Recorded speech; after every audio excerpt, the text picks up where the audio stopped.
ஷைத்தானுரஜீம் பிஸ்மில்லாஹிர் ரஹ்மானிர் ரஹீம். அன்பார்ந்த நேயர்களே, பலஸ்தீன் மீட்பு போர் 940வது நாளை எட்டியிருக்கிறது. இந்த நாளில் காசா பகுதியில் மீண்டும் போராளிகள் தாக்க தொடங்கியிருக்கிறார்கள். விளக்கங்களை நாம் வைகிற விஷன் சேனலில் இடம்பெற செய்திருக்கிறோம். அதில் பல முக்கிய தகவல்கள் அடங்கியிருக்கின்றன. பாருங்கள், சப்ஸ்கிரைப் பண்ணுங்கள், கமெண்ட் பண்ணுங்கள், லைக் பண்ணுங்கள். இந்த சேனலில் அதில் இடம்பெற முடியாத மிக முக்கியமான ஒரு நாளை பற்றிய ஒரு செய்தி, அதுதான் த கிரேட் நக்பா டே. மே 15 நாளில் 15ஆம் நாள் பாலஸ்தீன மக்கள் மிகப்பெரிய பேரழிவு ஏற்பட்ட நாள் என அறிவித்து இந்த நாளை மே 15ஆம் நாளை உலகம் முழுவதும் அனுசரித்து வருகிறார்கள். அந்த நாளில் அவர்கள் தங்களுடைய உரிமைகளை மீட்பதற்கான நாள் என எடுத்துக்கொள்கிறார்கள். மே 14, 1948 இஸ்ரேலை அங்கீகாரம் பெற்ற ஒரு நாடாக மாறிய அடுத்த நாள் அவர்கள் இதை மே 15 ஒரு பேரழிவு நாள் என்றார்கள். கிரேட் கேட்டாஸ்ட்ரோபிக் டே என்று சொல்வார்கள். அதை இதில் ஒரு வரலாற்று பிழை இருக்கிறது. ஏனென்று சொன்னால், இந்த நக்பா டேயை தான் உலகத்தில் முன்னிலைப்படுத்தி பாலஸ்தீன மக்களுக்கு மீண்டும் திரும்பி வரும் பாலஸ்தீனத்துக்கு திரும்பி வரும் உரிமை இருக்கிறது. The right to return UN சார்ட்டர்ல உள்ளது. ஐக்கிய நாடுகள் சபையினுடைய அதனுடைய பல சட்ட பிரிவுகளில் இது முக்கியமான இடத்தை பிடிப்பது. 8.5 லட்சம் பேர் 1948 இஸ்ரேலில் இருந்து வெளியேற்றப்பட்டார்கள் பாலஸ்தீன முஸ்லிம்கள். இவர்களுக்கு எவ்வளவு ஆண்டு காலம் ஆனாலும், இன்னைக்கு 78 வருஷம் ஆச்சுன்னு வைங்களேன், இந்த 78 வருஷம் ஆன பிறகும் அவர்கள் மீண்டும் திரும்ப வரும், அவருடைய சந்ததியினருக்கு மீண்டும் பாலஸ்தீனத்துக்கு திரும்ப வந்து அவர்கள் எந்த இடத்தில் குடியிருந்தார்களோ அந்த இடத்தை கேட்கும் உரிமை உண்டு. அதை ஐக்கிய நாடுகள் சபை பாதுகாக்கும் என்றெல்லாம் ஒரு பிரகடனம். இது அன்னைக்கு மக்களை ஏமாத்தினதான் சொல்லணும். இப்போ இந்த மே 1948 பாலஸ்தீனத்திலிருந்து விரட்டப்பட்ட மக்கள் தான் இன்றைக்கு உலக அரங்கில் பாலஸ்தீன ரிஃப்யூஜிஸ் என்று சொல்லக்கூடிய பாலஸ்தீன அகதிகள் என்ற அந்தஸ்தை பெற்றவர்களாக வாழ்கிறார்கள். இதில் என்ன, இது பெரிய அந்தஸ்துன்னு இல்லை, அப்படி ஒரு சர்டிஃபிகேட் கொடுத்தா 3 நேரம் சாப்பாடு கொடுப்பான். அதுக்கு அவங்க இனிமே குழந்தைகளை பெறமாட்டேன்னு எழுதி கொடுக்கணும். அதை நான் ஏற்கனவே இந்த யூத் பல்ஜ்ங்கிற வீடியோவில் ஹண்டிங்டன் சாமுவேல் பி ஹண்டிங்டன் அமெரிக்காவுக்கு கொடுத்த கடைசி போர்த்திட்டம், யூத் போர்த்திட்டத்தின் ஒரு பகுதி யூத் பல்ஜ், அது இப்போ தோற்று போச்சு. அதாவது அவன் 2000ஆவது ஆண்டில் பிறக்கக்கூடிய குழந்தைகள் தான் 2025 முஸ்லீம் உலகத்தில் ரொம்ப அதிகமாக இருப்பாங்க. இளைய சமுதாயம் முஸ்லீம் உலகத்தில் 2025 அதிகமாக இருக்கும். அவர்கள் சண்டையிடுவார்கள். இந்த சக்திகளை எல்லாம் அவர்களை நாம் அழித்து விட வேண்டும். 2025 இளைஞனாக இருக்கக்கூடியவன், அதுதான் யூத் பல்ஜுங்கிறான். முஸ்லீம் சமுதாயத்தில் அதிகமாக இருப்பாங்க. அந்த 2025 இளைஞனாக இருக்கக்கூடிய எப்போ பிறப்பான்? 1997 இருந்து 2000க்குள்ளால பிறக்கக்கூடிய குழந்தைகள். அதுதான் சொன்னால், இந்த யுத்தத்தை முஸ்லீம் பெண்களின் கருப்பையில் தொடங்க வேண்டும், இல்லைன்னா 2025 எல்லாம் கெட்டு போயிடணும். ஆனால் அவனால் அதை செய்ய முடியல. இன்னைக்கு எழுந்து நின்று 2025-26 நாம் எதை பார்க்கிறோம் என்று சொன்னால், ஈரான் உலகத்தில் ஒரு வல்லரசாக எழுந்து கொண்டு இருக்கிறது என்பதை பார்த்து வருகிறோம். அதனால அது ஒன்றும் அவங்களுக்கு அந்த தீசிஸ் கோடிக்கணக்கான புத்தகங்களை விற்ற ஒரு இது, the clash of civilization and the remaking of the world order வேற மாதிரி போயிட்டு இருக்கு. சைனாவுடைய தலைமையில் ஒரு பெரிய உலக சாம்ராஜ்யம் உருவாகும் போல தெரிகிறது. அடுத்தது, இந்த நக்பா இல்லை மறைக்கப்பட்ட வரலாற்று மறைப்பு என்னவென்று சொன்னால், என்னவோ பாலஸ்தீன மக்கள் எல்லாம் 1948 இடம்பெற செய்யப்பட்டார்கள் என்றில்லை. நம்ம அடிக்கடி இந்த காணொலியில சொல்வது, 1917 பால்ஃபர் டிக்ளரேஷன் வருவதற்கு முன்னே 1914 அவர்கள் தீவிரவாத செயல்கள் மூலம் பாலஸ்தீனத்தினுடைய கிராமப்புறங்களில் உள்ள மக்களை பீதி அடைய செய்து அங்கிருந்து வெளியேற்றினார்கள். இதுக்கு த பிட்டர் ட்ரூத்ங்கிற ஒரு பெரிய நூல், 500 பக்கத்துக்கு ஒரு நூல் அந்த செய்தியை சொல்கிறது. உலகத்தில் பிரபல்யமாக பேசப்படுகிற ஜெருசலம் இந்த lorry Collins and Tom Nicole பேரி ஆகிய 2 பேர் உலக வரலாற்றாசிரியர்களுடைய நூலும் அதையே பேசுகிறது. அப்போ அவங்க முதல்ல கிராமங்கள் என்ன செய்து, ராத்திரி போய் ஏதாவது ஒரு வீட்டில் குண்டு வச்சுறது, வீட்டில் கிடக்கவெல்லாம் வைப்பாங்க. அடுத்த நாள் ராத்திரியும் ஒரு இடத்துல வச்சுறது. கிராமத்தில் ஒரு பெரிய குண்டு வெடிப்பு வந்துகிட்டே இருக்கேன்னு ஒரு பீதி வந்து மக்கள்லாம் பாதுகாப்பான இடங்களுக்கு போயிடுவாங்க. அந்த இடங்களை இவனை ஆக்கிரமிச்சிருவான். அப்போ இவங்களுக்கு பால்ஃபோர் டிக்ளரேஷனுக்கு முன்னாடி வந்து அந்த 1917 இருந்து இன்னைக்கு ஏறத்தாழ 126 வருடங்களுக்கு மேலாக அவர்கள் அந்த தீவிரவாதத்தை செய்து கொண்டே இருக்கிறார்கள் என்பதுதான் நம்மளோட அண்டர்ஸ்டாண்டிங். எதுக்கு புக்கு இருக்கு, வரலாறு இருக்கு, லட்சக்கணக்கான பக்கங்கள் இதை பற்றி எழுதியிருக்காங்க. இதுல நிறைய புத்தகங்களை பாலஸ்தீன மக்கள் படும் கஷ்டத்தை பார்த்து கொண்டு யூதர்களை கூட எழுதியிருக்கிறார்கள். இப்படியெல்லாம் அநியாயம் பண்றாங்க அப்படின்னு. அப்போ அந்த கிரேட் நக்பா டேல இவங்க அன்னைக்கு எழுச்சி நாளுன்னு தான் அதை கொண்டாடினா, நான் கெட்டாஸ்ட்ராபிக் டேன்னு அர்த்தம் போடுவேணும், பேரழிவு நாளுன்னு. இதை வருடந்தோறும் அதிகமா ஒரு தாக்குதலை இஸ்ரேல் மீது நடத்துவதற்கு பயன்படுத்தி வருகிறார்கள். அதுதான் 13ஆம் தேதியிலிருந்து மே 14 இருந்து 13ஆம் தேதியிலிருந்து 15ஆம் தேதி வரை ஹமாஸும் ரஃபா சைடில் பெரிய தாக்குதலை நடத்தி இருக்கிறது. அதில் ஒரு இராணுவ தளபதி ஒரு வாக்குமூலம் கொடுத்துருக்கேன். அதில் நாங்கள் கைகாலெலாம் இழந்து 81,000 பேர் கஷ்டப்பட்டுக்கிட்டு இருக்கோம்னு வைர விஷன் சேனலில் அதை நாம் குறிப்பிட்டு இருக்கிறோம். ஆகவே இந்த நக்பா டேல அவங்க ரொம்ப இன்சிஸ்ட் பண்ண வேண்டியது என்னன்னா, நான் பாலஸ்தீன மக்கள் அன்று வெளியேற்றப்பட்டவர்களுக்கு ஐக்கிய நாடுகள் சபை கொடுத்த வாக்குறுதி, அவர்கள் ரைட் டு ரிட்டர்ன், அவர்கள் திரும்ப வருவதற்கான உரிமை உண்டுன்னு. அது அந்த உரிமை இன்னைக்கு ஃபைட் பண்றதுக்கு ஆளே இல்லை. இந்த ஆக்சிஸ் ஆஃப் இஸ்லாமிக் ரெசிஸ்டன்ஸ், இஸ்லாமிய போராளிகளின் அந்த குழுமங்களை தவிர வேற யாரும் இதை பண்ணல. நேற்று கூட பெரிய பெரிய அறிக்கையெல்லாம் விட்டது ஹமாஸும் இஸ்லாமிக் ஜிஹாதும் இன்னும் இது போன்ற அமைப்புகளும் தான் அந்த அறிக்கையை வெளியிட்டு இருக்கின்றன. அப்போ ஒரு நூற்றாண்டு காலமாக அங்கிருந்து வெளியேற்றப்பட்ட மக்கள் இப்போ காசால இருக்க மக்கள், நான் என்னோட காணொலியில் அடிக்கடி சொல்லியிருக்கேன், அவங்க ஏன் காசா விட்டு போக மாட்டோம், டிஸ்பிளேஸ் ஆகி வாழ்றாங்க. நித்த ஒரு வீடு, நித்த ஒரு மரத்துக்கடி, நித்த ஒரு மூவிங் டெண்டு, அதை புயல் வந்து அடிச்சுட்டு போகுது, வெளில வந்து அதை கீழே படுக்க முடியாம ஆகுது. அத்தனையிலையும் அவங்க ஏன் அங்கே இருக்கிறாங்க, ஏன் அவங்க அங்கிருந்து மைக்ரேட் ஆகி போகல? ஒரு கூட்டம் போச்சு, அதுவும் திரும்ப வந்துட்டு ரஃபா கிராசிங் இப்போ லேட்டஸ்டான போர் நிறுத்தத்தில் அது லேசாக திறந்தான் பாருங்க. அந்த இதில் நிறைய மக்கள் வந்தாங்க. ஏன் அவன் கஷ்டத்தையும் நஷ்டத்தையும் மரணத்தையும் நோக்கி வந்துகிட்டு இருக்கான்? அந்த இடத்தை நாம் விட்டு கொடுத்தால் நிரந்தரமாக அதை யூதர்கள் கையில் எடுத்து விடுவார்கள். இதுக்கு முன்னாடி போனவங்க அந்த இடத்துக்கு திரும்ப வர முடியல. வல்லட்சால நேற்று 75,000 பேர் ஜிம்மா தொழுவு இருக்காங்க. ஜிம்மா தொழுவதுக்கு அவங்க 8 மணி நேரம் 10 மணி நேரம் கஷ்டப்பட்டு தான் பள்ளிவாசலுக்குள்ளால் நுழைய முடியுது. ஏன் அதை செய்யறாங்க? இல்லைன்னா அல்லட்சா போயிடும். அரபு நாடுகள்கிட்ட நம்ப முடியுமா? தூக்கி இஸ்ரேல் கையில கொடுத்து கோயில் கட்டதுக்கு ரூபாயும் கொடுத்துருவான். அப்படிதான் இருக்குது. ஆக இதை இந்த ஆக்சிஸ் ஆஃப் இஸ்லாமிக் ரெசிஸ்டன்ஸ் தான் அல்லட்சாவும் பத்தி கவலைப்படுறாங்க. ஆனா அதே நேரத்தில் நம்ம இன்னொன்னையும் ரொம்ப மறக்க கூடாது. ஆக்சிஸ் ஆஃப் இஸ்லாமிக் ரெசிஸ்டன்ஸ், இஸ்லாமிய போராளிகள் குழுன்னு சொல்லும்போது உலக அரங்கில் உள்ள மக்களும் இந்த பாலஸ்தீன மக்களுக்கு பக்கத்தில் நிற்கிறார்கள். எல்லா ஹியூமன் மக்கள் மட்டும் இல்லை, அதுல உள்ள ஆக்டிவிஸ்ட், ஃப்ரீடம் ஃப்ளோட்டால 100 கப்பல்ல 1000 பேர் வந்தாங்கன்னு கேள்விப்பட்டோம். 1000 பேரும் விஐபிஸ். அப்போ இது அவ்வளவுமே எதை காட்டுகிறது என்று சொன்னால், இந்த உலகத்துல ஒரு பெரிய அண்டர்ஸ்டாண்டிங் கிரியேட் ஆயிருக்கு, ஒரு பெரிய புரிந்துணர்வு உருவாகித்தான் இருக்கிறது. அதனால் இந்த மக்கள் திரும்பி வரும் உரிமையை இப்ப ஐக்கிய நாடுகள் சபை, செத்து போன சபை, இப்போ ஒரு உலக அரங்கில் ஒரு மாற்றம் வருது பாருங்க. சைனா, ரஷ்யா, ஈரான், இவங்க 3 பேரும் சேர்ந்து ஒரு பெரிய பில்டப்பை கொண்டு வந்து இந்த ரஷ்யா, சைனா இவங்க 2 பேரோடைய உதவியினாலையும் ஈரான் அமெரிக்காவை திணற அடித்து விட்டது.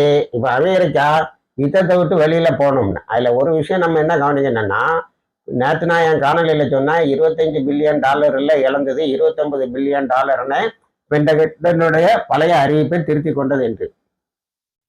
ஆனா பென்டகன் இப்ப அவசர உதவியாக அமெரிக்க ட்ரெஸ்ல $1.4 பில்லியன் கேட்கிறான்.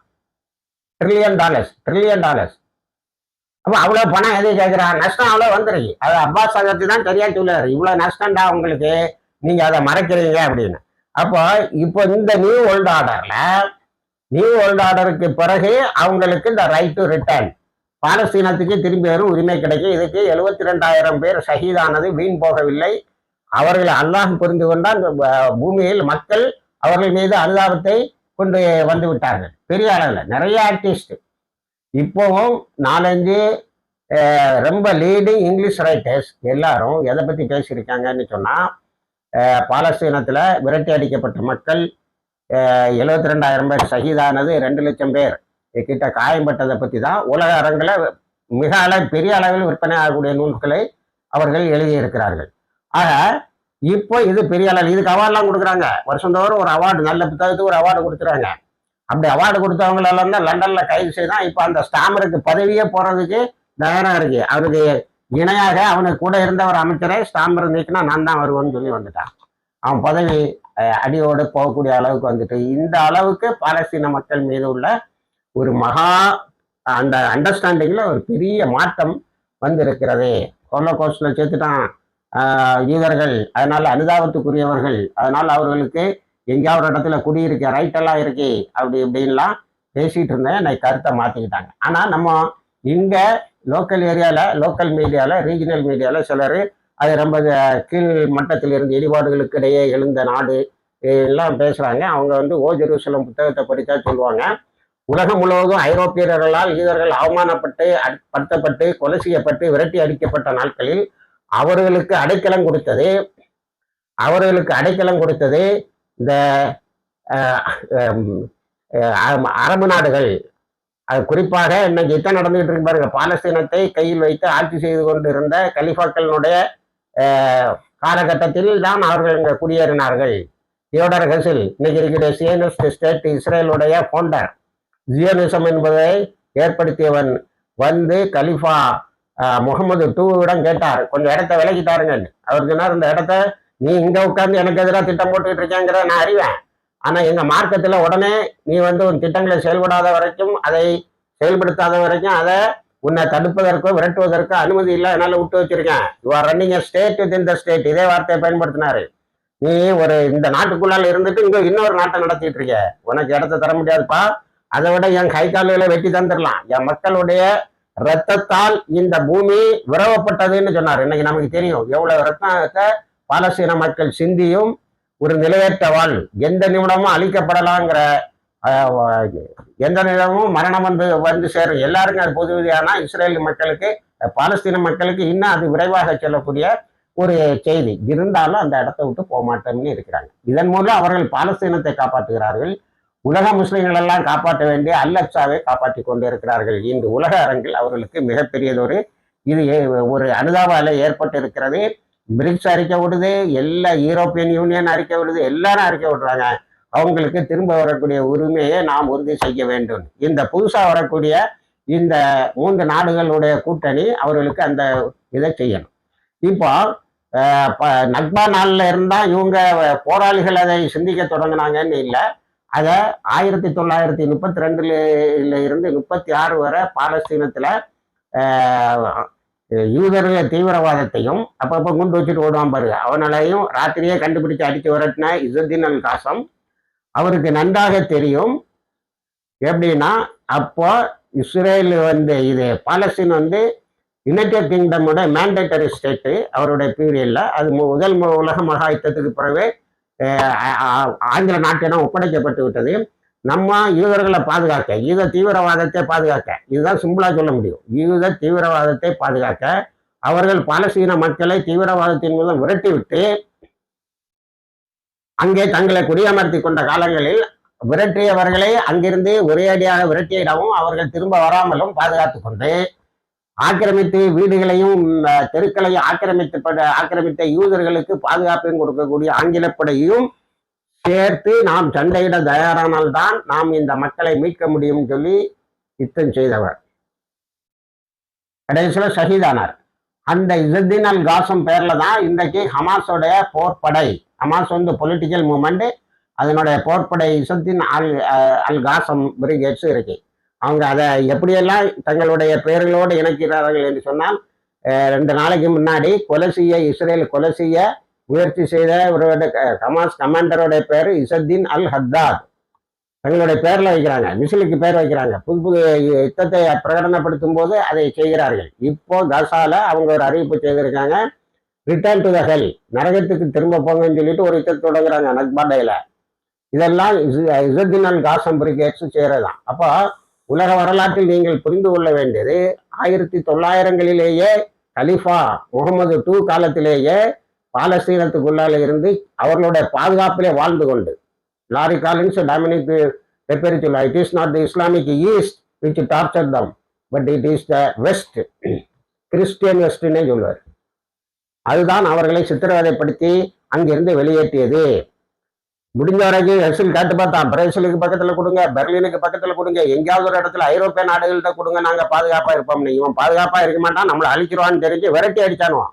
மேண்டேட்டரி பீரியட்லாம் ஆங்கில நாடு வந்து இவர்களுடைய தீவிரவாதத்தை ஏற்றுக்கொண்டு 2 தடவை 2 உலக மகா யுத்தத்துக்கு பிறகும் ஏறத்தாழ ஒரு 50-60 வருஷம் குறையாமல் ஒரு 30 வருடமாவது அவங்களுடைய பாதுகாப்பில் தான் இவர்கள் வளர்ந்தார்கள். வளர்ந்த பிறகு பிரிட்டிஷ்காரங்க இந்த மொத்தமா பாலஸ்தீனத்தை ஒப்படைக்கலன்னு பிரிட்டிஷ் இராணுவத்தினுடைய இராணுவம் தலைமை வைத்து பாலஸ்தீனை நிர்வகித்து வந்த கிங் டேவிட் ஹோட்டல்ல குண்டு வச்சு 109 ஆங்கில அதிகாரிகளை கொலை செய்தவனும். அப்படிப்பட்ட ஒரு பெரிய தீவிரவாதிகள்.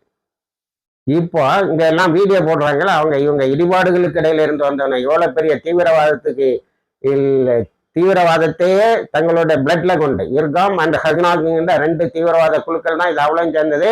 இந்த 2ம் சேர்ந்தது தான் இப்ப IDF, இஸ்ரேலிய டிஃபென்ஸ் போர்ஸ். ஆக தீவிரவாதத்தை அடிப்படையாக கொண்டது. இந்த மக்கள் நியாயமாக போராடுகிறார்கள். இல்லைன்னா 75,000 பேரை 72,000 பேரை இவன் ஷஹீதாகியிருக்கான்னா லட்சக்கணக்கில் இவர்களை அழித்திருக்க முடியும். ஈரானோ ஹிஸ்புல்லாவோ ஹூத்திஸோ நினைத்திருந்தால். இப்பொழுது கைவங்கி நிற்கிறக்கூடிய ஹிஸ்புல்லா கூட சிவிலியன் டார்கெட்டை விட்டுட்டு தான் அடிக்கிறாங்க, வெளியில போன்னு சொல்லிட்டு தான் அடிக்கிறாங்க. பிணங்களை குவித்து காட்ட வேண்டும் என்று சொன்னால் இவர்களும் காட்ட முடியும். ஆனால் இவர்களுக்கு மார்க்கத்தில் அனுமதி இல்லை. அப்பா மக்களை ஏன் கொண்டான்னு கேட்பாங்க. மறுமை நாளில் ஏன் அவன் உன்னோட ஏற்றி சண்டை போடலையாப்பா, ஏன் நீ அவனை கொண்டான்? இல்லை அவன் இஸ்ரேலில் வாழ்ந்தான், அதனால நம்ம எதிரெல்லாம் சப்பக்கட்டு கட்டவே முடியாது. ஆனால் டாக்டர் யூசுஃபுல் கர்லாவி செட்டிலேஸ் வந்தேரிகளை நீங்கள் அவர்களை விரட்டுவதற்காக வேண்டிய நடவடிக்கைகளை எடுத்துக்கொள்ளலாம், அது ஹலாலுன்னு சொல்லியிருக்காரு. அதை இப்போ இந்த மக்கள் ஏன் அதை பெருசாக எடுத்துக்கிட மாட்டாங்கன்னு தெரிய மாட்டாங்க. ஆக இந்த நக்பா மே 15 என்பது பொய். மே 15 விரட்டப்பட்டவர் தான், அப்புறம் விரட்டப்பட்டவர்கள் தான் ரிட்டர்ன் ஆகணும்னு இல்லை. 1917களிலே விரட்டப்பட்டவர்கள் அங்கே இருந்து மீண்டும் வர வேண்டும். அவர்களுடைய சந்ததிகள் உலகம் முழுவதும் இருக்கிறாங்க, சைன் பண்ணிட்டு இருக்கிறாங்க. ஆனால் உலகம் முழுவதும் இன்னைக்கு ஒரு பெரிய எழுச்சியையும் பாலஸ்தீன மக்களுக்காக ஏற்படுத்தி கொண்டிருக்கிறார்கள். இளைஞர்கள் இதில் நேற்று நக்பா நிகழ்ச்சிகள் இடம்பெற்று இருக்கின்றன. உலக முஸ்லிம் நாடுகளிலெல்லாம் பெரிய பெரிய அணிவகுப்பும் ஊர்வலகங்களும் நடத்தப்பட்டு, அரபு நாடுகளை தவிர நடத்தப்பட்டு, இந்த பேர் அழிவு நாளை இன்னொரு ஃபார்ம்ல சொன்னா பேரெழுச்சி நாளை கொண்டாடி வருகின்றார்கள், நினைவு கூர்ந்து வருகின்றார்கள். கொண்டாடினாங்கன்னு சொல்றது சரியா இருக்காது, நினைவு கூர்ந்து வருகிறாங்க. இணைந்திருங்கள். இது போன்ற தகவல்களையும் தருகிறோம். வாய்க்கிறதவான அல்ஹம்துலில்லாஹி ரப்பில் ஆலமீன்.